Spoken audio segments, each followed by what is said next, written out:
काफ़ी दिनों बाद जो है हम नज़र आ रहे हैं यूट्यूब पे, आई नो, बट अच्छे क्वेश्चंस हैं, क्वेश्चंस करेंगे, आप अपने आप को आकलन भी कर पाएंगे अपना जो है कि कितने क्वेश्चंस आप सही कर पा रहे हैं, और कॉन्सेप्ट क्लैरिटी तो आएगी ही। तो मैं कुछ व्यस्तताओं के कारण जो है आपसे नहीं मिल पाई, कल तो कुछ प्रॉब्लम थी और फ्राइडे में थी नहीं। चलिए खैर मिलते हैं। अच्छा, इससे पहले मुझे याद आया कि इस थर्सडे मतलब इस फ्राइडे जो 18th ऑफ अक्टूबर है, सुबह 8 बजे पटना में हम लोग मतलब पूरी करियरवेल टीम आ रही है, तो आप आकर के बिल्कुल मिल सकते हैं। तो पटना मीटअप आप कह सकते हैं। एक बार कल अलग से एक वीडियो बना करके मैं आपको बाकी डिटेल्स भी शेयर कर दूंगी, ठीक है ना। तो ये एक बेसिक सी बात हो गई। 18th ऑफ अक्टूबर, अभी 18 तारीख को, आज क्या है, आज है 15, तो सिंपल बात है। चलिए आते हैं, समझते हैं कहानी क्या है। कहाँ मिल रहे हैं पटना में राहुल, जगह बताओ। बापू सभागार, तो गांधी मैदान के पास, सॉरी। चलो स्टार्ट करते हैं, समझते हैं। ये पीडीएफ पेंडिंग जितनी भी है राहुल, कब मिल जाएंगी? इसी जन्म में मिल जाएंगे आपको, मतलब एक आध दिन में। और स्टार्ट करते हैं। लाइक शेयर सब्सक्राइब आप कर लीजिएगा। ये बैच में एडमिशन अभी भी आपके ओपन है, करियरवेल पे जाकर के आप एनरोल कर सकते हैं। अगर आपको complete batch, notes, expected questions, NCERT summary, सारे सब्जेक्ट के अलग अलग टीचर्स, और ये शायद अभी डिस्काउंट होगा या तो एक बार आप चेक कर लेना। क्वेश्चन नंबर 1 देखिएगा, फटाक से समझते हैं। क्वेश्चन नंबर 1 जवाब देंगे आप पोल में। क्वेश्चन नंबर 1 कहता है, विच of the following statements is correct regarding concept formation in children. बच्चों में संप्रत्यय निर्माण को लेकर के कौन सी बात ठीक है? कॉन्सेप्ट फॉर्मेशन यानी कॉन्सेप्ट्स कैसे बनते हैं बच्चों के दिमाग में, इसके बारे में कौन सी बात ठीक है। अब ध्यान दीजिएगा, मैंने कहा दिमाग में, तो कई बार क्वेश्चन ये भी आता है कि कॉन्सेप्चुअल डेवलपमेंट कौन से टाइप ऑफ डेवलपमेंट का पार्ट है। आपको पता है 4 जो है मुख्य प्रकार हैं विकास के, फिजिकल, कॉग्निटिव, सोशल और इमोशनल। पीसीएसई से हम याद रखते हैं, है ना।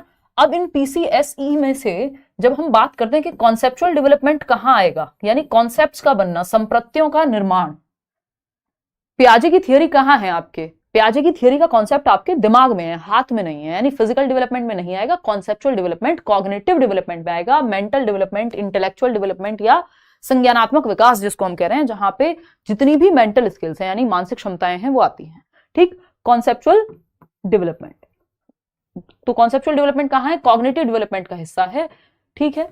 जैसे कॉग्निटिव डेवलपमेंट का हिस्सा बाकी सारी चीजें जो भी दिमाग से जुड़ी हुई हैं, चाहे भाषा हो, चाहे वो आपकी thinking, reasoning, problem solving, imagination, attention, memory, perception, decision making, problem solving, जो भी काम दिमाग से होते हैं वो सब कॉग्निटिव डेवलपमेंट में आते हैं। इसी की थियरी पियाजे और वाइगोत्स्की ने दी है, ठीक। फिजिकल डेवलपमेंट में ग्रॉस और फाइन मोटर स्किल्स आ जाएंगी। सोशल डेवलपमेंट में आपका मॉरल डेवलपमेंट, नैतिक विकास आ जाएगा। इमोशनल डेवलपमेंट आप समझते हैं, आपके इमोशंस का विकास। अब फटाफट से जवाब दे दीजिए, इधर उधर की बातें नहीं करेंगे। Which of the following statements is correct regarding concept formation? संप्रत्यय निर्माण के संबंध में कौन सी बात सही है? 4 ऑप्शन है। कॉन्सेप्ट्स आर इमोशनली ऑर्डर्ड, यानी भावनात्मक रूप से क्रमबद्ध होते हैं। भावनाएं, जो आपके इमोशंस हैं वो आपके कॉग्निशन को या आपके कॉन्सेप्ट को प्रभावित करते हैं, बट इमोशनली ऑर्डर्ड नहीं होते। बनते तो दिमाग में है ना, संज्ञान का काम है यहाँ पे, इमोशंस का काम नहीं है मेन। तो ये बात सही है, तो ये तो हो जाएगा गलत। There is a set pattern of concept development, एक धारणा, ये जो धारणा विकास कह दिया इन्होंने यहाँ पे ट्रांसलेशन में, संप्रत्यय विकास की जब हम बात कर रहे हैं तो संप्रत्यय विकास का एक निश्चित पैटर्न है, क्रम है, कि आप पियाजे सिंपल टू कॉम्प्लेक्स सीखते हैं, सरल से जटिल जिसको हम कहते हैं, एग्जाम्पल टू रूल जाते हैं जिसको हम इंडक्टिव मेथड में बात करते हैं, है ना, नोन टू अननोन जाते हैं, ज्ञात से अज्ञात की ओर, जो आपको पता होता है उससे आप अज्ञात की ओर जाते हैं, है ना, जो बच्चे की प्रीवियस नॉलेज है, पूर्व ज्ञान है, उससे ही तो आप नया ज्ञान जोड़ करके सिखाते हैं। तो there is a set pattern of concept development, ये बात हमें सुंदर सी लग रही है, आई मीन अच्छी लग रही है, और कि एक सेट पैटर्न होता है कॉन्सेप्चुअल डेवलपमेंट में। फिर आता है थर्ड ऑप्शन, पढ़ने तो चारों ही हैं हमको। Concepts are not hierarchical in nature, यानी जो संप्रत्यय हैं या धारणाएं हैं वो हायरार्किकल नहीं होते, यानी सिंपल टू कॉम्प्लेक्स नहीं जाते या एक क्रम में नहीं होते। हायरार्की हमेशा सिंपल टू कॉम्प्लेक्स की फॉर्म में या ऊपर ऊपर ऊपर की तरफ जाती है, यानी स्टेप 1 से स्टेप 2 मुश्किल होगा, कॉम्प्लेक्स की तरफ जाएंगे। जैसे हायरार्की की अगर हम बात कर रहे हैं, जैसे लेवल 1, लेवल 2, लेवल 3, यानी लेवल वाइज होगा।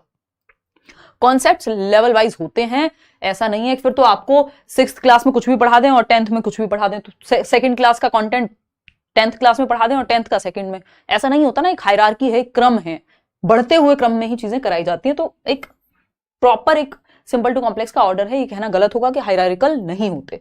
Concepts are not individual, concept जो हैं वो इंडिविजुअल नहीं होते भाई, इंडिविजुअल होते मेरा किसी चीज को समझना डिफरेंट हो सकता है किसी और के समझने से, और इंडिविजुअल पे तो बहुत हद तक डिपेंड करते ही हैं।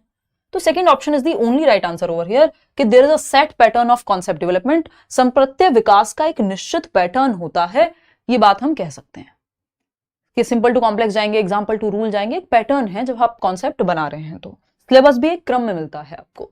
तो second option is the right answer. आगे बढ़ेंगे, क्वेश्चन नंबर 2 देखिएगा और फटाक से जवाब दीजिएगा। Which of the following is a principle of development. विकास के कुछ सिद्धांत होते हैं, 1 नंबर का क्वेश्चन है, निम्नलिखित में से कौन सा विकास का एक सिद्धांत है, पहचानना है, सिंपल आपको, है ना भाई। ये वाले क्वेश्चंस में करते क्या है हम, एमसीक्यू या ऑब्जेक्टिव टाइप क्वेश्चंस में हमारा काम रिकॉग्निशन ही तो होता है, रिकॉल थोड़ी करना है, सामने ही है जवाब, तो बस पहचानना है आपको सही जवाब। तो which of the following is a principle, फटाफट से चूज करो। पहला ऑप्शन कहता है डेवलपमेंट इज यूनिडायरेक्शनल, यानी विकास एक दिशीय होता है, एक सिंगल दिशा में चलता है। ये बात एकदम खराब है, क्योंकि विकास मल्टी डायरेक्शनल होता है, बहुदिशीय होता है। शरीर का भी होगा, दिमाग का भी होगा, सामाजिक विकास भी है, इमोशनल डेवलपमेंट भी है, और विकास की कई दिशाएं हैं, ये बात हम मानते हैं। अगर आप फिजिकल डेवलपमेंट में या मोटर डेवलपमेंट में भी जाएंगे तो वहां सेफेलोकॉर्डल, प्रॉक्सिमोडिस्टल, यानी मल्टी डायरेक्शनल होता है विकास, यूनिडायरेक्शनल सिंगल डायरेक्शन में नहीं हो सकता, simple. Development is a discontinuous process. देखो, जब तक पियाजे वाइगोस्की ना लिखा हो तब तक जो है डेवलपमेंट डिसकंटिन्यूअस नहीं कहलाएगा। डेवलपमेंट इज, मतलब वाइगोस्की तो खैर डिसकंटिन्यूअस ही, सॉरी कॉन्टिन्यूअस ही मानेंगे और पियाजे डिसकंटिन्यूअस मानेंगे। तो अगर किसी स्पेसिफिक संदर्भ में नहीं पूछा तो आप डिसकंटिन्यूअस नहीं मानते नॉर्मल केस में। Development is different for different individuals, ये बात सही लग रही है, फिर भी फोर्थ ऑप्शन चेक करेंगे। Development does not follow any pattern, यानी विकास जो है वो किसी भी पैटर्न का अनुसरण नहीं करता। तो ये कहना तो गलत होगा कि कोई पैटर्न ही नहीं है। डेवलपमेंट का एक पैटर्न है और यूनिवर्सल पैटर्न है, चाहे वो श्रीलंका का बच्चा हो, चाहे वो अमेरिका में रहने वाला बच्चा हो, चाहे वो यूरोप का बच्चा हो, चाहे वो भारत का बच्चा हो, चाहे वो पाकिस्तान का बच्चा हो। एक पैटर्न है कि बच्चा चलना सीखने से पहले खड़े होना सीखता है, खड़े होना सीखने से पहले बैठना सीखता है, या रेंग के चलना सीखता है। ऐसा नहीं होता एक दिन बच्चा बैठा और अगले दिन दौड़ना शुरू कर दिया, वो खड़े होना सीखेगा, फिर चलना सीखेगा, फिर दौड़ना सीखेगा। तो एक यूनिवर्सल पैटर्न तो है ही कि दूध के दांत पहले आते हैं, पक्के दांत बाद में आते हैं, और अकल कभी नहीं आती है। मजाक कर रही हूं, दिल पे नहीं लेना है, ठीक है। कुछ लोगों में देखा, मजाक की बात है, बिल्कुल इसको दिल पे नहीं लेना। देखो, अलग अलग व्यक्तियों का विकास अलग अलग होता है, यानी इंडिविजुअल डिफरेंसेस होते हैं।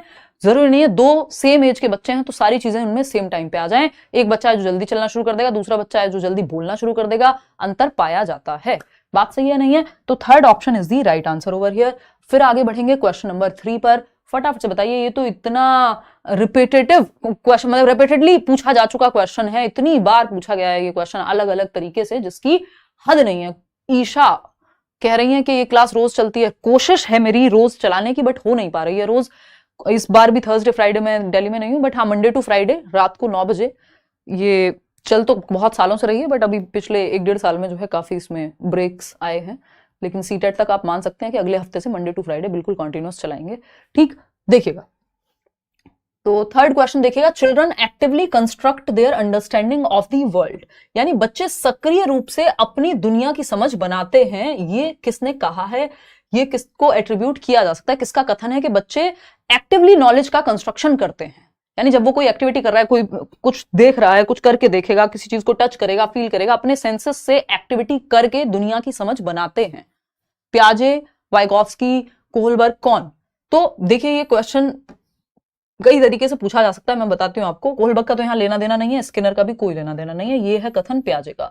अगर यही लिखा होता कि children actively construct their understanding of the world through social interaction या बाय सोशल इंटरेक्शन, तो आंसर पियाजे हो जाता। बस इतना सा ही 2 शब्द ऐड करने थे, जवाब बदल जाता। क्योंकि वाइगोव्स्की भी एक्टिव रखने की बात करते हैं, वो भी कह रहे हैं बच्चा ज्ञान का सृजन करेगा, क्योंकि दोनों ही रचनावादी हैं, कंस्ट्रक्टिविस्ट हैं।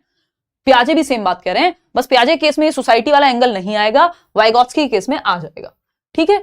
तो जो दुनिया की समझ है वो बच्चा कुछ ना कुछ एक्टिविटी करके, नन्हा वैज्ञानिक है, लिटिल साइंटिस्ट है बच्चा, ऐसा पियाजे कह रहे हैं। क्यों? क्योंकि वो हर टाइम क्यूरियस रहता है, जिज्ञासु रहता है, कोई भी चीज मिल जाए उसको खोल के देखेगा, कई बार टूट भी जाती है, उस चक्कर में डांट भी पड़ती है ना। मैं वो बचपन का एग्जांपल बहुत बार आपको दे चुकी हूँ कि एक पेन मुझे मिला था, वो टिक टिक वाला, और वो बहुत ही खुशी से मैं लेके आई थी, फिर मैंने उसको खोल खाल के पूरा रेत वेत में पता नहीं क्या क्या एक्सपेरिमेंट कर डाले उसके साथ। स्प्रिंग वाला पेन था, वैसे ही लग्जरी थी बचपन में वो, और शहर से जाके लेके आना पड़ता था, और वो खराब हो गया, फिर मुझे दुख हुआ। तो लेकिन मेरी लिटिल साइंटिस्ट वाली इच्छाएं पूरी हो गई इस बात से। तो पियाजे कह रहे हैं कि बच्चा तो, मतलब कुछ ना कुछ तो वो करता ही रहेगा, तो वो अपनी डिस्कवरी में लगा हुआ है कहीं ना कहीं। तो second option is the right answer over here. Question number 4 पे चलेंगे। क्या कहता है क्वेश्चन नंबर 4? देखते हैं। क्वेश्चन नंबर 4 कहता है, अजर्शन है यानी एक कथन है और एक कारण है। जैसे क्वेश्चंस आपसे पूछे ही जाएंगे, 30 में से 4-5 क्वेश्चन अजर्शन और रीजनिंग वाले आएंगे ही आएंगे। 6-6 क्वेश्चन तक भी हो जा रहे हैं times. A child learns best when he or she is actively engaged in the learning process। यानी एक बच्चा सबसे बेहतर तब सीखता है जब वो सक्रिय रूप से ज्ञान के निर्माण में संलग्न होता है, यानी वो एक्टिव है, सो नहीं रहा है पीछे क्लास में, उसको भी इन्वॉल्व किया जाए जब। बात तो सही है, जहां बच्चा एक्टिव है वो बेस्ट ऑप्शन है, सिंपल बात। तो ये तो सही है, ट्रू है। रीजन क्या दिया इसका? Active participation in learning helps in the development of critical thinking skills. यानी सीखने में सक्रिय भागीदारी यदि बच्चे की है तो क्रिटिकल थिंकिंग उसकी जागती है। क्रिटिकल थिंकिंग क्या है? 21st सेंचुरी स्किल्स में इसको काउंट करते हैं। 21वीं शताब्दी के कुछ कौशल दिए हैं नेशनल एजुकेशन पॉलिसी में जो कि जरूरी है बच्चे में डेवलप करना। तो समालोचनात्मक चिंतन या आलोचनात्मक चिंतन, बेसिकली किसी चीज को आप हर एक पहलू से देख पाए, जस्ट मान ना ले कि झाड़ फूक हो गई तो सारी बीमारियां गायब हो गई, उसमें क्रिटिकल थिंकिंग आप नहीं लगा रहे, आप उसमें फिर थोड़ा अंधविश्वास भी लगा रहे हैं। ठीक, तो मतलब सबकी अपनी सोच हो सकती है, दैट्स व्हाट इट इज। तो ये क्या है? समालोचनात्मक चिंतन की जब हम बात कर रहे हैं तो हर एक पहलू से किसी चीज को देखना, क्रिटिकली उसको देखना, एविडेंस क्या है, कितने पहलू रिफ्लेक्ट करना किसी चीज पे, चिंतन मनन करना, लॉजिक देखना, ये सब आ जाएगा। तो ये बात भी सही है कि भैया अगर एक्टिवली बच्चा ज्ञान का सृजन करेगा तो वो किसी कंक्लूजन पे पहुंचने से पहले हर एक पहलू को समझेगा। तो दोनों ही बातें सही है, दोनों एक दूसरे के लिए भी सही है। तो both A and R are true and R is the correct explanation of A. तो हमें यही चेक करना होता है कि ए सही है कि नहीं है। अगर ए सही है तो आर सही है कि नहीं है, दोनों एक दूसरे के लिए सही है कि नहीं है। ये 3 स्टेप की प्रोसेस है इन क्वेश्चंस को सॉल्व करने में। एक और ऐसा ही सवाल है, फटाक से करके बता देना है, फिर आगे बढ़ेंगे। ये कहता है क्वेश्चन नंबर 5, अकॉर्डिंग टू पियाजे children in the pre operational stage are unable to perform mental operations. मतलब 2 से 7 वर्ष की उम्र में पियाजे की जो सेकंड स्टेज है, प्री ऑपरेशनल स्टेज, यानी पूर्व संक्रियात्मक अवस्था जिसको हम कहते हैं, वहां पर बच्चे मानसिक क्रियाएं करने में असमर्थ होते हैं, मेंटल ऑपरेशंस करने में। मेंटल ऑपरेशन का मतलब यहां है लॉजिक नहीं आया होता, लॉजिकल थिंकिंग वहां नहीं होती। बात तो सही है। रीजन क्या है? Children at this stage are egocentric and struggle with understanding perspectives other than their own। यानी इस उम्र के बच्चे सेल्फ सेंटर्ड होते हैं, खुद को ही सेंटर में रख के देखते हैं, दूसरे के परिपेक्ष को, दूसरे के पर्सपेक्टिव को, दूसरे के नजरिए को नहीं देख पाते। मतलब क्या हुआ? अगर एक 2 से 7 वर्ष का बच्चा है और उसको डोरेमोन देखना पसंद है या शिनचैन पसंद है, तो वो रोने लगेगा अगर आप उसके भाई या बहन या मम्मी पापा ये कहते हैं बेटा शिनचैन तो पागल है या शिनचैन तो पसंद नहीं है हमें। इस तरह के शब्द यूज होते हैं, करने नहीं चाहिए। तो ये क्या है? बच्चा कहेगा नहीं शिनचैन तो बेस्ट है, क्योंकि उसको लगता है अगर जो मुझे पसंद है, जो चॉकलेट मेरी फेवरेट है, जो कार्टून मेरा फेवरेट है, वो सबका फेवरेट होना चाहिए, क्योंकि उसके लिए दूसरा पर्सपेक्टिव दुनिया में एग्जिस्ट नहीं करता। उसको लगता है जैसे मैं सोचता हूं दुनिया वैसे सोचती है। ठीक, तो ये बात तो सही है, क्योंकि अभी लॉजिक आया नहीं है इस स्टेज में। तो ए भी सही है और ए का एक्सप्लेनेशन आर भी सही है। Both A and R are true and R is the correct explanation of A. Sameer भी सही है, सीमा भी सही है, दोनों एक दूसरे के लिए भी सही है, सिंपल बात। ठीक, first option is the right answer. आगे बढ़ेंगे नेक्स्ट क्वेश्चन पे। क्वेश्चन नंबर है 6। बाकी स्टेजेस की चर्चा प्याजे की करते रहेंगे, एक दिन प्याजे के क्वेश्चन अलग से उठा लेंगे किसी दिन करने को। क्वेश्चन नंबर 6 देखिएगा, असर्शन यानी कथन और reason. Inclusive education benefits all students not just those with disabilities. यानी समावेशी शिक्षा सभी छात्रों को लाभान्वित करती है, ना कि सिर्फ उनको जिनको कोई डिसेबिलिटी है, कोई दिव्यांगता है ना, कि चलने फिरने में या मेंटल एबिलिटी उतनी नहीं है, सिर्फ उन बच्चों के लिए नहीं है, सभी के लिए। इंक्लूसिव का मतलब ही है सभी का समावेशन। एजुकेशन फॉर ऑल की बात करती है इंक्लूसिव एजुकेशन। बात तो सही है कि हर तरह का बच्चा स्कूल में बैठ करके एक क्लासरूम के नीचे सीख पाए। ऐसा नहीं है कि जिस बच्चे को दिखाई नहीं देता वो अलग से एक एक्सक्लूसिव स्कूल में जाए। रीजन क्या है इसका? It encourages social interaction and understanding among diverse groups of learners. इससे क्या होगा कि यह विभिन्न समूहों के छात्रों के बीच सामाजिक अंतःक्रिया और समझ को प्रोत्साहित करती है कि डाइवर्सिटी वाले बच्चे, अलग अलग तरह के बच्चे जब एक क्लासरूम में होंगे तो वो एक साथ इंटरेक्ट कर पाएंगे और एक अंडरस्टैंडिंग क्रिएट कर पाएंगे। बात तो ये भी सही है और यही इसका रीजन है कि हम एजुकेशन फॉर ऑल को प्रमोट कर पाए। तो A is true and R is also true, और दोनों एक दूसरे के लिए भी सही है। तो फर्स्ट ऑप्शन ही यहाँ सही है। आज असर्शन और रीजनिंग में यही ऑप्शन बार बार सही हो रहा है। क्वेश्चन नंबर 7 देखते हैं, कितने क्वेश्चन लगातार ऐसे ही हैं। हाँ, ये लास्ट है, फिर उसके बाद क्योंकि 5 क्वेश्चन के करीब ही मैं ये वाले डलवाती हूँ। असर्शन और reason. Children learn effectively when they interact with peers and teachers. यानी बच्चे बेहतर सीखते हैं, प्रभावी ढंग से सीखते हैं जब वो अपने दोस्तों के साथ, अपने क्लासमेट्स के साथ और अपने टीचर्स के साथ इंटरेक्ट करते हैं, बातचीत करते हैं, डिस्कशन करते हैं, तो उनकी समझ बेहतर होती है। बात तो सही है, यही बात आपके वाइगॉस्की भी कह रहे हैं कहीं ना कहीं कि सोसाइटी में इंटरेक्ट करके, सोसाइटी का ही तो पार्ट है ना टीचर्स और दोस्त जो हैं। रीजन क्या है इसका? Social interaction plays a key role in cognitive development according to Vygotsky. यानी जो सामाजिक अंतःक्रिया है वो विकासात्मक प्रक्रिया में महत्वपूर्ण भूमिका निभाती है, ऐसा वाइगॉस्की कहते हैं कि सोसाइटी और कल्चर जो है हमारी समझ को बेहतर कर रहे हैं। दोनों ट्रू हैं, both A and R are true and R is the correct explanation of A. Simple बात। आगे बढ़ेंगे, क्वेश्चन नंबर 8 देखिएगा। क्वेश्चन नंबर 8 पूछा जा चुका है पहले, प्रीवियस ईयर का एक क्वेश्चन है, क्योंकि हमें प्रीवियस ईयर भी थोड़े बहुत साथ में लेकर के चलने पड़ेंगे, क्योंकि रिपीट होते ही हैं ऑफ कोर्स, है ना। बाकी नए क्वेश्चंस तो लेके चल ही रहे हैं। क्वेश्चन नंबर 8 क्या कहता है फटाक से देखेंगे और बताएंगे। At what age do children generally begin to enjoy word play, jokes and riddles. यानी बच्चे आमतौर पर किस उम्र में शब्द खेल, चुटकुले और पहेलियों का आनंद लेना शुरू कर देते हैं? बताइए फटाफट से। कहीं पे कोई डबल मीनिंग यूज हुआ है, कोई पन यूज हुआ है, कोई सार्केस्टिकली कुछ यूज हुआ है, तो वो कब से जोक्स को समझना शुरू कर देंगे, एक तरह से पहेलियों को समझना शुरू कर देंगे। थोड़ा बात को घुमा करके अगर कहा जाए, जैसा मैं बहुत बार बोलती हूँ, आप लोग के कमेंट्स भी आते हैं कि जब नॉट पूछा हो तो मैं ये कहती हूँ कि जो गलत है वही सही है, क्योंकि पूछा ही गलत है। दिस इज वर्ड प्ले, ये शब्द खेल है एक तरह से। तो ये 7 साल की उम्र से बच्चे को समझ में आना शुरू हो जाता है, फिर वो और कॉम्प्लेक्स होता जाता है कि और बेहतर वर्ड प्ले वो समझ पाएगा। कॉमेडी में बहुत यूज होता है ये। 7 वर्ष की उम्र से शुरू हो जाएगा वर्ड प्ले और रिडल्स और जोक्स को समझना बच्चे का, है ना, क्योंकि उससे पहले वो इतने उस लेवल पे नहीं समझ पाता, बहुत बेसिक ही समझ पाता है। क्वेश्चन नंबर 9 देखिएगा, ये क्या कहता है। Carol Gilligan criticized Kohlberg's theory of moral development from which perspective. यानी कैरल ग्लिगन ने कोहलबर्ग के नैतिक विकास के सिद्धांत की आलोचना किस दृष्टिकोण से की है? कैरल ग्लिगन की आलोचना बहुत बहुत बहुत बार पूछी जाती है। कोहलबर्ग की थियरी है नैतिक विकास की, जिसको मॉरल डेवलपमेंट कहते हैं, उसको क्रिटिसाइज किया है कैरल ग्लिगन ने। कि किस तरह से क्रिटिसाइज किया ये आप कमेंट में बताएंगे। देखना सेकंड ऑप्शन कितने लोग दे रहे हैं। 88%। ठीक है, तो मतलब आप लोग सही जवाब दे ही रहे हैं, आपको पता ही है, तो इतनी बार घिसा पिटा क्वेश्चन हो गया, अब लड्डू हो गया बिल्कुल नारीवादी दृष्टिकोण से। Social cognitive, lack of emphasis on genetic factors, research में कमी है, नहीं। फीमेल्स के पर्सपेक्टिव को, केयर की मॉरलिटी को इन्होंने शामिल ही नहीं किया। तो second option is the right answer. ये कैरल ग्लिगन कहती हैं, महिला हैं एक, और कोहलबर्ग की थ्योरी को इन्होंने क्रिटिसाइज किया, इनकी स्टूडेंट भी थी। क्वेश्चन नंबर 10 देखिएगा। What is the main goal of assessment for learning. अधिगम के लिए आकलन का मुख्य उद्देश्य क्या होगा? Assessment for learning, of learning, as learning, इन तीनों पे चर्चा करेंगे। अभी तो आप जवाब दे दीजिए, फिर हम आगे बढ़ के इस पे बात करेंगे।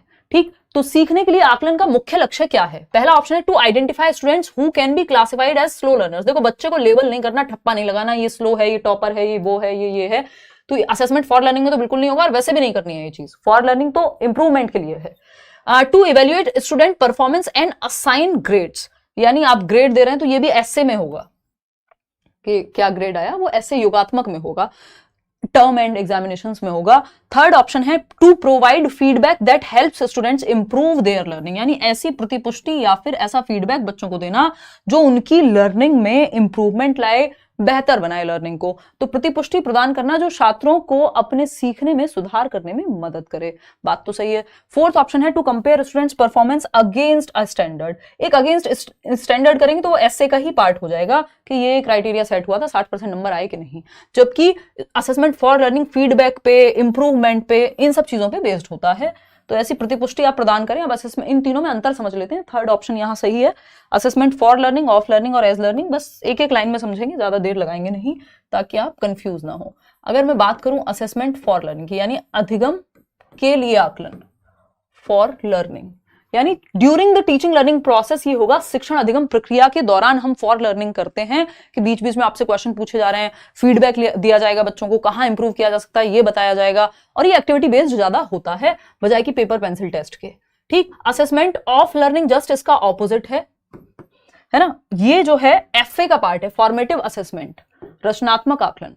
यहीं अगर हम असेसमेंट ऑफ लर्निंग की बात कर रहे हैं तो ये एसए का पार्ट है, ईयरली, हाफ ईयरली एग्जामिनेशंस। यहाँ पे ये ईयर एंड पे होगा और जजमेंट के लिए ज्यादा पाया जाएगा कि इतने % नंबर आए, क्या क्राइटेरिया, क्या स्टैंडर्ड अचीव हो पाया नहीं, ऑब्जेक्टिव्स किस हद तक अचीव हो पाए, ये सारी चीजें। वहीं असेसमेंट एज लर्निंग जो है सेल्फ असेसमेंट के अंदर आता है, या तो बच्चा खुद का आकलन कर रहा हो या उसका कोई दोस्त या क्लासमेट उसका आकलन कर रहा हो, और ये भी ड्यूरिंग टीचिंग लर्निंग प्रोसेस से चलता है, ये एंड में चलता है टीचिंग लर्निंग प्रोसेस के। ऑफ लर्निंग जो है, बात सही है या नहीं है? चलिए आते हैं क्वेश्चन नंबर 11 पर, समझते हैं क्या कहानी है। Question number 11, eight which of the following stage does the child develops symbolic thought but thinking is still irreversible. यानी किस अवस्था में, किस चरण पर बच्चा प्रतीकात्मक चिंतन विकसित कर लेता है, लेकिन चिंतन अभी भी अपरिवर्तनीय है, इरिवर्सिबल है, रिवर्स नहीं कर पाएगा थॉट को, और सिंबॉलिक थॉट लेकिन आ चुका है, सिंबल्स के माध्यम से वो सीख पाएगा, लैंग्वेज के माध्यम से सीख पाएगा, ABCD ये सब सीख पाएगा। Id ego, super ego CTET में नहीं पूछा जाता। फटाफट से बताओ, at which of the following stage does the child develop symbolic thought but thinking is still irreversible. कितने लोग दे रहे हैं सेकंड ऑप्शन राहुल जवाब? 63% लोग सही जवाब दे रहे हैं कि प्री ऑपरेशनल स्टेज है, क्योंकि जहां सिंबॉलिक थॉट आ गया, यानी सिंबल्स के माध्यम से सीखना, A for Apple, B for ball, ये भी सिंबॉलिक थॉट ही है एक तरह से, बट थिंकिंग रिवर्सिबल नहीं है। अभी उसको ये समझ नहीं आएगा कि पानी बर्फ बन सकता है और बर्फ पानी बन सकती है, यानी चीजें रिवर्स हो सकती हैं, ये अभी नहीं आया, ये नेक्स्ट स्टेज में आएगा जिसको कॉन्क्रीट ऑपरेशनल कहते हैं। तो 4 स्टेजेस हैं, SPCF, इसी सीक्वेंस में जन्म से 2 वर्ष सेंसरी मोटर, जहां अपने सेंसेस से सीखेगा बच्चा। एक क्वेश्चन पूछा जाता है सेंसरी मोटर को लेके कि वो कौन सी अवस्था है जहां बच्चा अपनी आंखों से, अपने कानों से, अपने हाथों से, यानी अपने सेंसेस से सोचता है, यानी दुनिया की समझ सेंसेस से बनाएगा सेंसरी मोटर, पहली अवस्था। कॉन्क्रीट ऑपरेशनल 7 से 11, फॉर्मल ऑपरेशन है 11 एंड अबव। चलिए खैर आगे बढ़ते हैं। क्वेश्चन नंबर 12 देखिएगा और बताइएगा। क्वेश्चन नंबर 12 कहता है the belief that physical object such as dolls, cars etcetera have life like qualities is called. यानी यह विश्वास या ऐसा मानना कि भौतिक वस्तुएं जैसे गाड़ी है, ये फोन हो सकता है ना, या फिर ये पेन हो सकता है, इनमें खुद की एक जान है, यानी जीवित गुण रखती हैं, ये भी लिविंग क्वालिटीज रखती हैं, लाइफ लाइक क्वालिटीज रखती हैं। ये सोच कैसी सोच है, किसको रिप्रेजेंट करती है? निशा कहाँ है? निशा को भूख लगी थी बहुत तेज, तो निशा घर चली गई है। देखिएगा एक बार, एनिमिस्टिक थिंकिंग यानी सजीवात्मक चिंतन, पदानुक्रम चिंतन, ये केंद्रण कहलाएगा ये, या श्रेणीकरण कहलाएगा? बताइएगा एक बार। तो ये कहलाएगा एनिमिस्टिक थिंकिंग। पियाजे के हिसाब से कब होती है? जन्म से 2 से 7 वर्ष के बीच में होती है। अगर बहुत स्पेसिफिक कहूं तो 2 से 4 वर्ष के बीच में जो शुरुआत की आपकी प्री ऑपरेशनल स्टेज है, पूर्व संक्रियात्मक अवस्था, उसमें पाई जाती है सजीवात्मक चिंतन। बच्चे को लगता है लिविंग, वो नॉन लिविंग चीजों को भी लिविंग समझता है, ठीक है ना, कि ये पेन से अगर चोट लगी है तो पेन ने चोट लगाई है, ऐसी भी बातें वो कर सकता है। आपने भी की है बचपन में, मैंने भी की है, ठीक। तो एनिमिस्टिक यानी सजीवात्मक चिंतन, प्री ऑपरेशनल स्टेज की बात है, बाकी कुछ तो बचता ही नहीं है। आगे बढ़ते हैं नेक्स्ट क्वेश्चन पे। क्वेश्चन नंबर है 13। देखो क्वेश्चंस थोड़े लेंदी आते हैं CDP में, तो अपनी जितनी प्रैक्टिस आप कर लेंगे उससे होगा ये कि आपकी स्पीड बढ़ जाएगी क्वेश्चन को सॉल्व करने की और पढ़ने की, तो इसलिए प्रैक्टिस और ज्यादा महत्वपूर्ण हो जाती है, ठीक। चलिए खैर क्वेश्चन नंबर 13 देखिएगा और बताइएगा। कथन है 4-year-old Ria can't take into consideration the height and width of the 2 beakers at the same time while pouring the same amount of water into tall and wide beakers। मतलब 4 वर्ष की रिया है, एक बच्ची है रिया जो 4 वर्ष की है, एक ही समय में 2 बीकरों की ऊंचाई और चौड़ाई पर विचार नहीं कर सकती, जबकि यह समान मात्रा में पानी डाला जाता है। मतलब क्या है, कहना क्या चाहते हैं? मतलब रिया जो है 2 बीकर हैं, है ना, 2 बर्तन है, आप ये मान लीजिए, एक की लंबाई ज्यादा है चौड़ाई कम है, दूसरा है जिसकी चौड़ाई ज्यादा है। अब दोनों में समान पानी डाला गया, मान लीजिए 200 ml 200 ml। पियाजे का एक्सपेरिमेंट है ये, बहुत ही फेमस। लेकिन रिया इस बात पे ध्यान नहीं दे पा रही कि हाइट और विड्थ बेशक अलग हैं, लेकिन क्वांटिटी तो सेम ही रहेगी। उसको लगता है या तो चौड़े बर्तन में ज्यादा पानी आ जाएगा, मतलब उसका ध्यान जो है दोनों चीजों पे नहीं जा पा रहा कि हाइट और विड्थ दोनों का ध्यान रख पाए वो। उसको बड़ा अगर पूछोगे एक बच्चे से जो 2 से 7 वर्ष की उम्र में, तो वो यही कहेगा कि जिसकी लंबाई ज्यादा है वो बड़ा है ना। जैसे हमें बचपन में लगता है जिसकी हाइट ज्यादा है जिस बच्चे की वो बड़ा है एज में, ठीक, जबकि ऐसा हो जरूरी नहीं है। तो ये बात हो गई आपकी। रीजन क्या दिया है इसका? Riya is at pre operational stage of cognitive development as per पियाजे। बिल्कुल 2 से 7 वर्ष में ये चीज होती है, क्योंकि अभी लॉजिक उस तरह से नहीं आया, रिवर्सिबिलिटी नहीं आई, वो रिवर्स नहीं कर पा रही है थॉट को कि बेशक इस बर्तन की हाइट ज्यादा है बट उसकी विड्थ ज्यादा है, क्वांटिटी सेम रहेगी शेप और साइज चेंज होने पे भी। तो first option is the right answer over here. आगे बढ़ेंगे, क्वेश्चन नंबर 14 देखिएगा, ये क्या कहता है। क्वेश्चन नंबर 14 कहता है effective teachers often use probing questions. यानी जो प्रभावी शिक्षक होते हैं, जो बेहतर शिक्षक होते हैं, वो प्रोबिंग क्वेश्चंस का इस्तेमाल करते हैं, यानी ऐसे सवाल जो चिंतन प्रक्रिया को जगाएं, जो आपको अलग अलग दिशा में सोचने के लिए, ओपन एंडेड थॉट के लिए मजबूर करें। एक क्वेश्चन से दूसरा क्वेश्चन टीचर्स पूछते हैं डिस्कशन के दौरान, है ना। जैसे आज हम सोशलाइजेशन पढ़ रहे थे बैच में, आपको याद होगा, तो हम कहां से कहां गए, बहुत सारी चीजों पर हमने चर्चाएं की। क्यों? क्योंकि हम अलग अलग दिशाओं में सोचेंगे नहीं तो फिर फायदा क्या टॉपिक पढ़ने का, फिर तो हम रट रहे हैं, ठीक है ना। तो अच्छे टीचर्स क्या कहोगे, प्रोबिंग क्वेश्चन, हाँ इन शॉर्ट में खुद को अच्छा कह रही हूँ, थैंक यू, तारीफ कर लेनी चाहिए कभी कभी अपनी। Effective teachers often use probing questions during the course of teaching learning process in the classroom. This would enable the teacher to undertake what. तो यह शिक्षक को किस प्रकार का आकलन करने में सक्षम बनाता है कि बच्चे को प्रोबिंग क्वेश्चंस दिए जाएं जिसमें वो डीपर जाए थिंकिंग में अपनी। तो ये सबमेटिव है, फॉर्मेटिव है, स्टैंडर्डाइजेशन है या नॉर्म रेफरेंस्ड है। देखिए ये फॉर्मेटिव असेसमेंट है, क्यों, क्योंकि जब आप बीच बीच में ऐसे क्वेश्चंस पूछ रहे हैं जिसमें बच्चा सोचे दिशाओं में, तो इसका मतलब आप सही और गलत या उसको नंबर्स में माप नहीं रहे, आप उसकी थिंकिंग प्रोसेस को जगा रहे हैं। प्रोबिंग क्वेश्चंस प्रोब करते हैं, डीप डिग करते हैं, है ना, गहराई में जाते हैं ताकि आप दिशाओं में सोच पाए, आपका चिंतन बेहतर हो, तो आपको फीडबैक मिल पाएगा। तो ये फॉर्मेटिव असेसमेंट है, क्योंकि यहां कोई नंबर नहीं दिया जा रहा है। बाकी तीनों में फिर हम असेसमेंट या जजमेंट पे बात करते हैं। क्वेश्चन नंबर 15 देखिएगा, असर्शन अगेन एक कथन है और एक कारण है। देखना है, a teacher tries to improve examples from the immediate environment of children to make the classes interactive. एक टीचर है जो ऐसे एग्जांपल्स देती है या बनाने की कोशिश करती है जो बच्चे की सराउंडिंग यानी उसके जीवन से जुड़े हुए हो। तो बात तो सही है, रियल लाइफ से ला रही है एग्जांपल, और एनसीएफ से लेके सारे डॉक्यूमेंट कहते हैं कि बच्चे के जीवन से जोड़ दो लर्निंग को, तो वो ज्ञान सबसे बढ़िया है जो बच्चे के वास्तविक जीवन से जुड़ा हुआ हो। बात सही है। रीजन क्या है इसका, socio cultural context plays an important role in learning, यानी सामाजिक सांस्कृतिक संदर्भ, जिस समाज, जिस संस्कृति, जिस जगह से बच्चा आ रहा है वो महत्वपूर्ण भूमिका निभाता है उसके सीखने में। अगर बच्चे ने कभी अमेरिका देखा ही नहीं, अमेरिका का पता ही नहीं, कोई मूवी में भी नहीं देखा, और आप उसको वो उदाहरण दे रहे हैं, तो हो सकता है वो रिलेट ही ना कर पाए। समझ पा रहे हैं। तो ये बात एकदम सही है कि जो जिस सांस्कृतिक और सामाजिक संदर्भ से बच्चा आता है, अगर आप उससे जोड़ देंगे तो वो ज्यादा बेहतर सीख पाएगा। यानी बच्चे के घर के बाहर का एग्जाम्पल दोगे तो वो उसको ज्यादा रियल लगेगा, उसके जीवन से कनेक्टेड है, बजाय कि कहीं ऐसी जगह का जो वो कभी इमेजिनेशन में भी नहीं सोच पा रहा है। तो घर से बाहर की ओर लेके जाना होता है बेसिकली। तो अगर हम देखें, both A and R are true and R is the correct explanation, first option ही यहां सही है।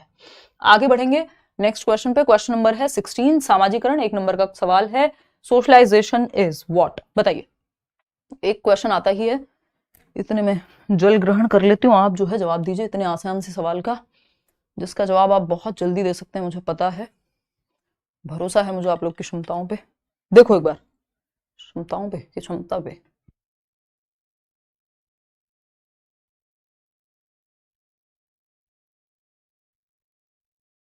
देखिएगा एक बार।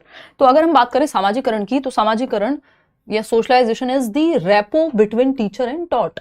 टीचर एंड टॉट का मतलब है यहाँ सीखने वाला बच्चा। तो शिक्षक और जो सिखाया गया बेसिकली, शिक्षक और शिक्षण के बीच तालमेल की बात है, यानी जो पढ़ा रहे हैं, गलत बोल दिया था, जो पढ़ा रहे हैं और जो पढ़ रहे हैं उसके बीच का तालमेल है। Process of modernization of society, adaptation of social norms या चेंज इन सोशल नॉर्म्स। तो मुख्य रूप से अगर हम देखें सामाजिकरण की परिभाषा में, तो समाज में अडेप्ट करना, एडजस्ट करना, नॉर्म्स को, वैल्यूज को, नियम कायदे कानून को समाज के समझना और ढलना उसके अकॉर्डिंग। लेकिन इसका मतलब ये बिल्कुल नहीं होता कि समाज की गलत चीजों के प्रति या कुछ भी जो भी हो रहा है हर चीज के प्रति ढल जाना सामाजिकरण है, ये बिल्कुल भी नहीं है, नहीं तो फिर समाज में कभी परिवर्तन आएगा नहीं। सामाजिकरण, सोशलाइजेशन एक प्रोसेस है, एक लाइफ लॉन्ग प्रोसेस है, कॉन्टिन्यूअस प्रोसेस है। समाज बदलता रहता है, लोग बदलते रहते हैं, तौर तरीके बदलते रहते हैं, खाने से लेके बोलने तक सारी चीजें बदलती रहती हैं। तो अडेप्टेशन सोसाइटी के नॉर्म्स, वैल्यूज, रूल्स, रेगुलेशंस के अकॉर्डिंग सोशलाइजेशन है। बट अगेन इसमें कुछ भी एक्सेप्ट करना आंख बंद करके वो सोशलाइजेशन नहीं है। तो third option is the right answer. Question number 17 देखिएगा, विच of the following is not a characteristic of a learner centred classroom. निम्नलिखित में से कौन सी शिक्षार्थी केंद्रित कक्षा की विशेषता नहीं है, यानी जहां बच्चा सेंटर में है उसका उदाहरण नहीं है। फोकस ऑन टीचर्स अथॉरिटीज का मतलब है सिंपल, आपको ढूंढना है कि बच्चा सेंटर में कहां नहीं है। तो शिक्षक के अधिकार पर ध्यान देना या बच्चे जहां टीचर की अथॉरिटी है वो लर्नर सेंटर्ड क्लासरूम का उदाहरण है। एक्टिव पार्टिसिपेशन ऑफ स्टूडेंट्स, हाँ ये तो उदाहरण है क्योंकि बच्चा एक्टिव है। Emphasis on collaboration and cooperation, बच्चा सहयोग के माध्यम से सीख रहा है, एक दूसरे के साथ ग्रुप बना के, अच्छी बात है। Learning tailored to students needs, यानी अधिगम को ऐसा बनाया गया है कि वो बच्चों की आवश्यकताओं को सूट कर पाए। एक ही चीज गलत लग रही है कि फोकस ऑन टीचर्स अथॉरिटी, जहां टीचर की अथॉरिटी, टीचर के अधिकार पे बात जा रही है कि टीचर सब कुछ जो है वहां पे आधिपत्य जो है टीचर का ही है, टीचर के हिसाब से चीजें हो रही हैं, इसका मतलब वो चाइल्ड सेंटर्ड या लर्नर सेंटर्ड क्लासरूम का उदाहरण नहीं है, या इस बारे में सही नहीं है। और जो सही नहीं है वही सही है क्योंकि पूछा ही गलत है, या सही नहीं है। सही है बात, तो first option is the right answer. Question number 18 देखिएगा, आज कुछ जो है ज्यादा ही असर्शन रीजनिंग है, बट मैं 5 बोल रही थी पेपर में आते हैं, बट मैं कोशिश कर रही हूँ आजकल सेट में कि 10 के करीब क्वेश्चन असर्शन रीजनिंग के डलवा दिए जाए। देखिएगा assertion, continuous assessment is more effective than summative assessment in promoting student learning. यानी सतत आकलन या असेसमेंट फॉर लर्निंग कह सकते हो एक तरह से, at the end of the year, साल में एक बार आकलन करो, उससे अच्छा है सतत आकलन, कॉन्टिन्यूअस एंड कॉम्प्रिहेंसिव इवैल्यूएशन की जब हम बात करते हैं, सतत एवं व्यापक मूल्यांकन की, तो सतत इसलिए जरूरी है क्योंकि सिर्फ एंड में ही आप सिर्फ नंबर के लिए आकलन करेंगे, उससे बेहतर है कि कॉन्टिन्यूअस हो, समय समय पे बच्चे का आकलन होता रहे, सीखने के दौरान भी, ना कि बस सीखने के बाद ही। Continuous assessment provides regular feedback that helps students understand their learning progress and areas needing improvement. यानी जो निरंतर मूल्यांकन है वो सीखने की प्रक्रिया को नियमित करता है और समय समय पे आपको प्रतिपुष्टि मिलती रहती है, बच्चे ने कितनी प्रगति की, कहां सुधार की आवश्यकता है। दोनों ही बातें सही है और दोनों ही बातें एक दूसरे को के लिए भी सही हैं। तो third option is the right answer, A और आर दोनों सत्य हैं और आर ए का सही स्पष्टीकरण भी है। क्वेश्चन नंबर 19 देखिएगा, क्या कहता है भाई क्वेश्चन नंबर 19, ये कहता है are students believe in their ability to succeed in specific situations is known as. यानी एक बच्चे का ये विश्वास कि एक बच्चे का अपनी क्षमताओं में विश्वास, I students believe in their ability to succeed, कि यार मैं सक्सीड हो जाऊंगा अगर मैं सही से मेहनत करूं, या फिर मेरे अंदर वो क्षमता है, मेरे अंदर वो एबिलिटी है कि स्पेसिफिक सिचुएशन में कि ये काम तो मैं कर सकता हूं, है ना, कि बाइक यहां से निकल जाएगी, ये भी एक सेल्फ एफिकेसी है, ठीक, कि आप इतने नंबर ले आओगे या सीटेट क्रैक कर लोगे, ये स्पेसिफिक सिचुएशन की बात हो रही है। तो ये क्या है, आपका अपनी क्षमताओं में विश्वास है, इसको सेल्फ एफिकेसी कहते हैं, ना कि सेल्फ एस्टीम। सेल्फ एस्टीम के लोग जवाब दे रहे होंगे, I know. Self esteem in general overall बात है कि लगभग हर एक चीज में आपका खुद पे भरोसा है, आपकी वैल्यूज, नॉर्म्स, ये वो फलाना ढिमकाना, ओवरऑल जो आपका भरोसा है खुद में या विश्वास है। सेल्फ एफिकेसी किसी एक टास्क को लेके आपका अपनी क्षमता में विश्वास, किसी एक काम को लेकर के, वो सेल्फ एफिकेसी है, जो बेंड्यूरा अपनी थियोरी में बात भी करते हैं। थियोरी आपको बहुत ज्यादा अलग से पढ़ने की जरूरत नहीं है सीटेट के लेवल पे बेंड्यूरा की। सेल्फ कॉन्सेप्ट है आप खुद को कैसे देख रहे हैं, सेल्फ अवेयरनेस, आप खुद को कितना जानते हैं, अपनी स्ट्रेंथ्स, अपनी वीकनेसेस को। तो self efficacy is the right जवाब हियर। चलो आ जाओ क्वेश्चन नंबर 20 देखना, फटाफट से बताओ। आप शादी कर लीजिए, बहुत टाइम हो गया। हाँ, आप मेरी बुआ बन जाओ, हैं, देखो एक बार, बहुत टाइम हो गया, ट्रेन छूट रही है कोई, जीवन में बस यही तो करना है। देखिए एक बार क्वेश्चन नंबर 20 देखिएगा, teaching strategy that involves breaking down information into manageable parts. बुआ भी नहीं पूछती है यार, देखो एक बार, teaching strategy that involves breaking down information into manageable parts and providing support until students can perform independently is known as. बताइए कि वह शिक्षण रणनीति जो जानकारी को प्रबंधनीय भागों में तोड़ने और छात्रों को स्वतंत्र रूप से प्रदर्शन करने तक समर्थन प्रदान करे।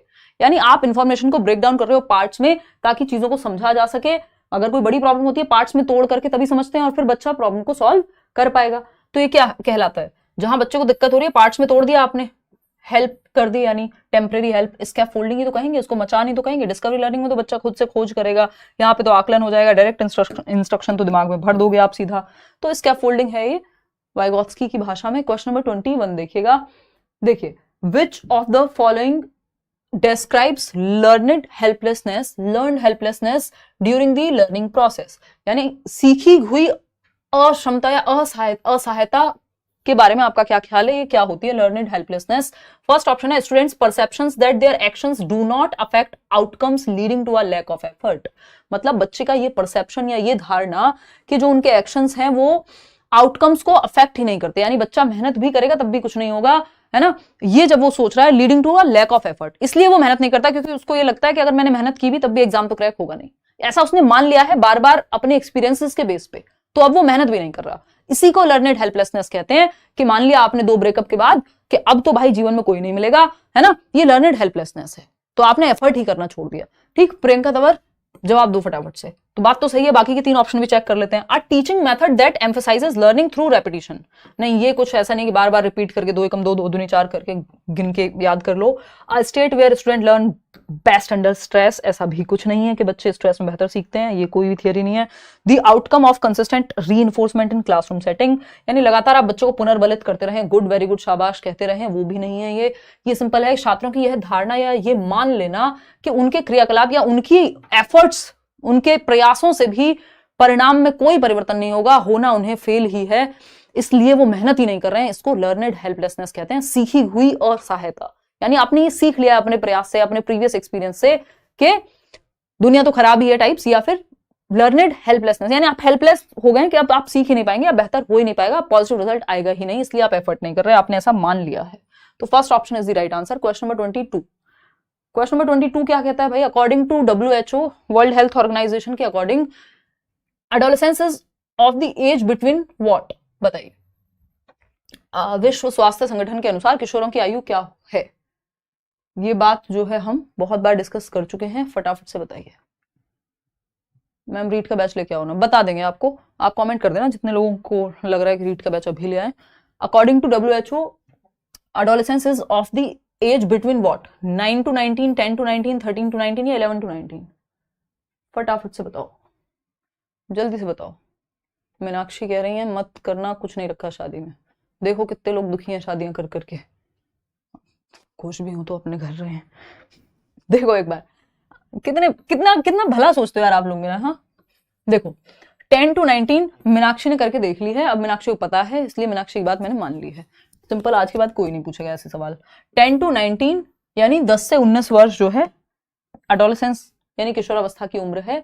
ठीक, 12 से 18 हम इन जनरल पढ़ते हैं, 13 to 19 भी हम कहते हैं प्यूबर्टी और किशोरावस्था की जब हम बात कर रहे हैं, लेकिन WHO की माने तो 10 से 19 वर्ष। क्वेश्चन नंबर 23 देखिएगा, 23वां सवाल, फटाक से जवाब दीजिएगा। Which of the following is not the criticism of Kohlberg's theory?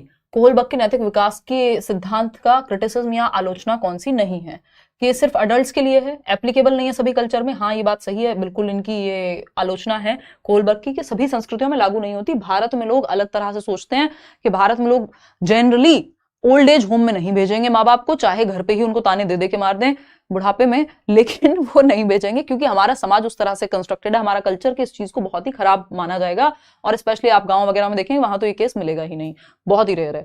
तो ये क्या है? एप्लीकेबल नहीं है हर कल्चर में, जो थियरी है, जो सही और गलत की बात कर रहे हैं। बायस सैंपल्स हैं, हाँ बिल्कुल बायस सैंपल्स हैं। फीमेल पर्सपेक्टिव को जो कैरल गिलिगन कह रही थी ध्यान में ही नहीं रखा गया। हाइपोथेटिकल सिचुएशंस हैं, यानी सांकेतिक या फिर हम कहें परिकल्पनात्मक स्थितियां हैं, यानी इमेजिनरी है सिचुएशन। ऐसा हो सकता है एक व्यक्ति कहे कि नहीं हम तो दहेज कभी नहीं लेंगे, और रियल सिचुएशन आए तो रिश्वत नहीं लेंगे या फिर कभी, और वो रख ले। तो हाइपोथेटिकल सिचुएशन है कि इंसान इमेजिनेशन में तो कुछ भी कह सकता है, एक्शन के समय पे डिफरेंट एक्शन हो सकता है। तो ये तीनों ही क्रिटिसिज्म है इस थियरी के, लेकिन ये सिर्फ अडल्ट्स के लिए, ये कहना एकदम गलत होगा। यहां पे ऐसा कोई भी क्रिटिसिज्म नहीं है, है ना। इवन इसमें टीनेजर्स को भी शामिल किया गया था। तो फर्स्ट ऑप्शन सही है। आगे बढ़ेंगे, क्वेश्चन नंबर 24 देखिएगा और जवाब दीजिएगा। एक स्टेटमेंट है ए, जिसमें कहा गया है the RTE act 2009 ensures to provide free and compulsory education to normal children from age group of 6 to 14 years of age. यानी RTE अधिनियम 2009 यह सुनिश्चित करता है कि 6 से 14 वर्ष के बच्चों को, सामान्य बच्चों को मुफ्त और अनिवार्य शिक्षा प्रदान की जाए। बात तो सही है, ट्रू।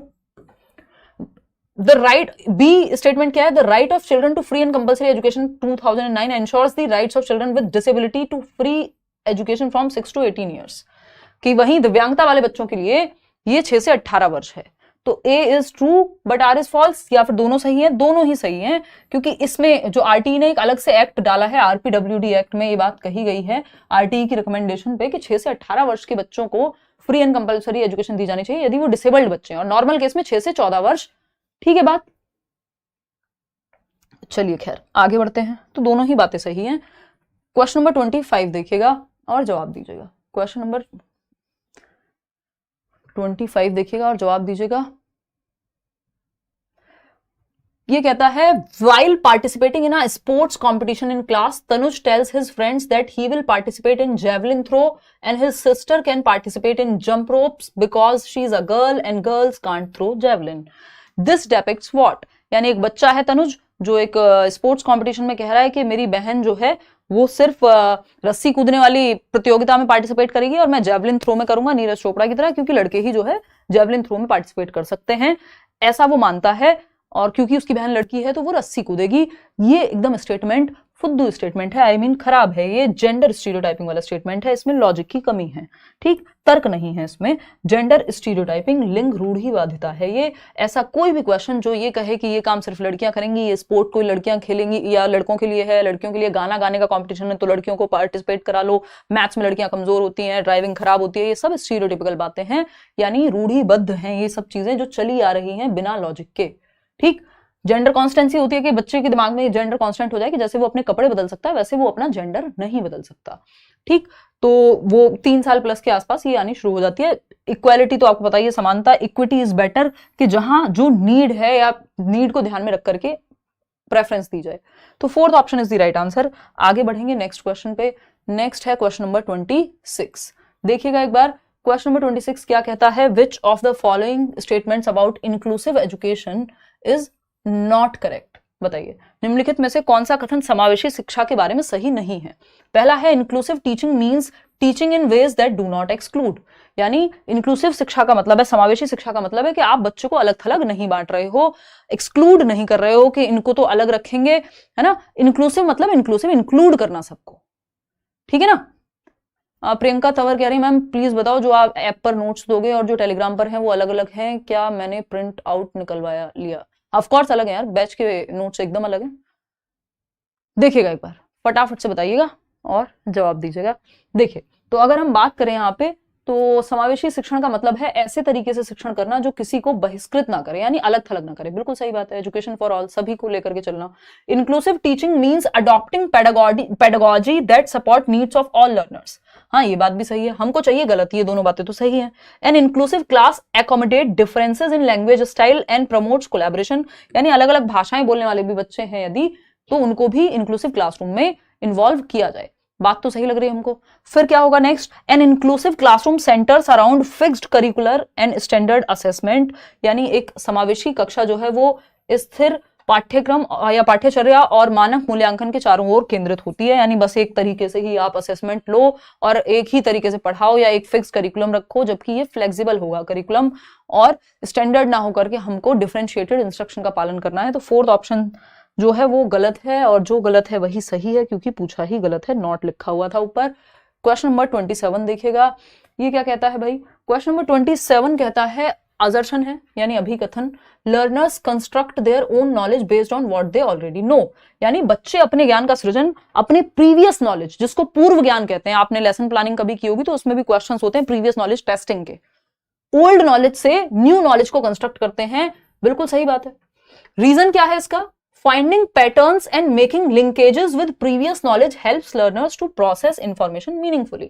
यानी जो हमें आता है और जो हम सीख रहे हैं नया, उन दोनों के बीच में अगर लिंक बन जाए तो अधिगम अर्थपूर्ण हो जाता है, यानी लर्निंग मीनिंगफुल हो जाती है। भाई मीनिंग क्रिएट होगा ना, क्योंकि जो आप जानते थे उसके बेस पे, नींव के बेसिस पे ही तो आप बिल्डिंग बनाते हैं। तो वो जो नींव है वो प्रीवियस नॉलेज है यहाँ, और नया ज्ञान जो है वो बिल्डिंग बना रहे हो आप नई, तो दोनों को कनेक्ट कर दोगे बढ़िया हो जाएगा। तो both A and R are true and R is the correct explanation of A, यानी सिंपल थर्ड ऑप्शन सही हो गया। क्वेश्चन नंबर 28 देखिएगा, ये क्या कहता है भाई, विच of the following questions promote critical and creative thinking in children. यानी निम्नलिखित में से कौन सा प्रश्न बच्चों में आलोचनात्मक और रचनात्मक चिंतन को बढ़ावा देता है। Where does water come from your city, कहां से आता है भाई पानी, वन वर्ड आंसर हो जाएगा।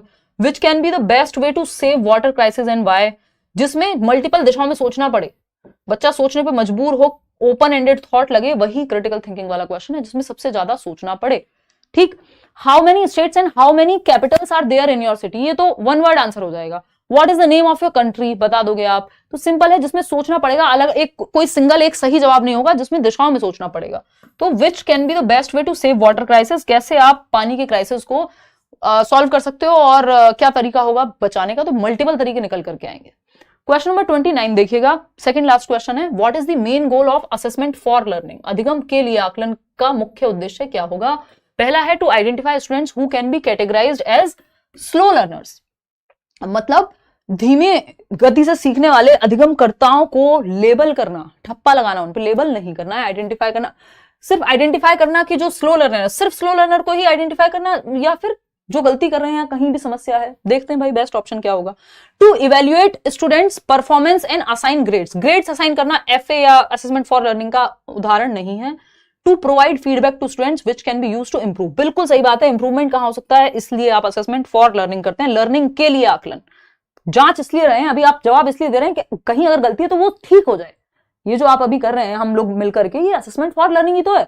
जो आप सीटेट का पेपर देने जाएंगे वो असेसमेंट ऑफ लर्निंग है, वहां फिर कोई गलती एक बार हो गई तो हो गई, जितने नंबर आएंगे उतने ही आएंगे, वो ग्रेड्स असाइन करने वाला है। जो सीटेट अगर हम बात करें असेसमेंट ऑफ लर्निंग का उदाहरण हो जाएगा वो। ठीक, अभी जो चल रही है प्रक्रिया इंप्रूवमेंट की संभावना है, ये फॉर लर्निंग है, ये फॉर लर्निंग है, यहां ऑफ लर्निंग था। ठीक, comparing a students performance to a standard और फिक्स्ड स्केल, यानी एक बच्चे की परफॉर्मेंस को आप एक सर्टेन स्केल पे या फिर एक फिक्स्ड स्टैंडर्ड पे आप माप रहे हो, अगेन फिर वो भी ऑफ लर्निंग हो जाएगा। स्लो लर्नर को आइडेंटिफाई करना एकमात्र उद्देश्य नहीं होगा, जिस बच्चे को दिक्कत हो रही है वो उसको आइडेंटिफाई करना। ये तो ठप्पा लगाना हो गया ना कि आप बच्चे को कह रहे हैं ये स्लो लर्नर की है, तो सेकंड वो डायग्नोस्टिक टेस्ट होगा अगर उसके लिए होगा भी तो। Second option. लास्ट क्वेश्चन आज के लिए अगेन असर्शन और रीजनिंग वाला है, थोड़ा सा ध्यान से पढ़ेंगे। ये कहता है the process of learning is enhanced when students are actively engaged in constructing their own knowledge. जब बच्चे अपने ज्ञान का सृजन खुद से करते हैं, अच्छे से लर्निंग होती है, सही है। Active engagement in learning encourages students to think critically and reflect. ये रिपीट हुआ है क्वेश्चन, आप जो है फटाफट से बता देंगे खुद ही, अब इसको मैं क्या ही पढ़ूं, ये रिपीट हुआ है, ये क्वेश्चन हम कर चुके हैं ऑलरेडी, देखना एक बार। तो यहाँ पे देखो सिंपल बात है कि सीखने की प्रक्रिया तब बेहतर होती है जब छात्र सक्रिय हो, यानी बच्चा तो हमको एक्टिव चाहिए। पेडागोजी में सिंपल एक रूल है कि क्या कहेंगे उसको, ब्रह्मास्त्र कहेंगे एक तरह से, कि बच्चा जहां एक्टिव है वो बात बेस्ट है, जब तक नॉट ना लिखा हो। तो बच्चा तो सक्रिय है, सक्रिय होकर क्या होगा, सक्रिय भागीदारी से बच्चा गंभीर रूप से सोचना नहीं, इसको होगा आलोचनात्मक चिंतन, है ना। क्रिटिकली सोच पाएगा, हर एक पहलू ओपन एंडेड थॉट हो पाएगी, अपने अनुभवों पे विचार कर पाएगा और एक बेहतर ओरिजिनल थिंकर बन पाएगा। तो दोनों बातें सही हैं। First option is the right answer. Out of 30 questions कितने आपके ठीक हुए वो आप बताएंगे। आज स्पीड हमने थोड़ी ज्यादा ही रखी है, थोड़ा सा इसको टेस्ट के फॉर्मेट में ही रखा है। सेशन पसंद आया हो लाइक शेयर सब्सक्राइब करिए, कमेंट में बता देना आउट ऑफ 30 क्वेश्चंस कितने ठीक हुए। ये पीडीएफ टेलीग्राम चैनल पे आपको मिल जाएगा।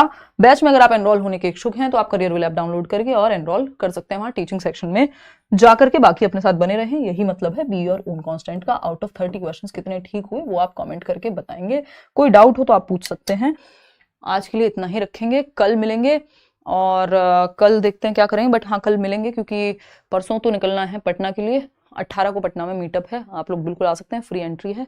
ठीक, 28 आउट ऑफ 30, 27, 29, 20 बाद में ज्वाइन किया क्या दीक्षा, या इतने गलत हो गए? कोई नहीं, यहाँ पे नंबर से ज्यादा महत्वपूर्ण है कि आपको समझ में आया कि नहीं अभी के लिए। 18 आउट ऑफ 30, हालांकि नंबर से पता लगता है कि आप किस तरफ पहुंच पा रहे हैं। 29 आउट ऑफ 30, 15 पे आया हूँ। अच्छा कोई नहीं, रीड बैच का जल्दी बता देंगे शिवानी, लाएंगे बता देंगे। चलिए टेक केयर, बाय बाय, धन्यवाद। आप कमेंट्स में बता दीजिएगा।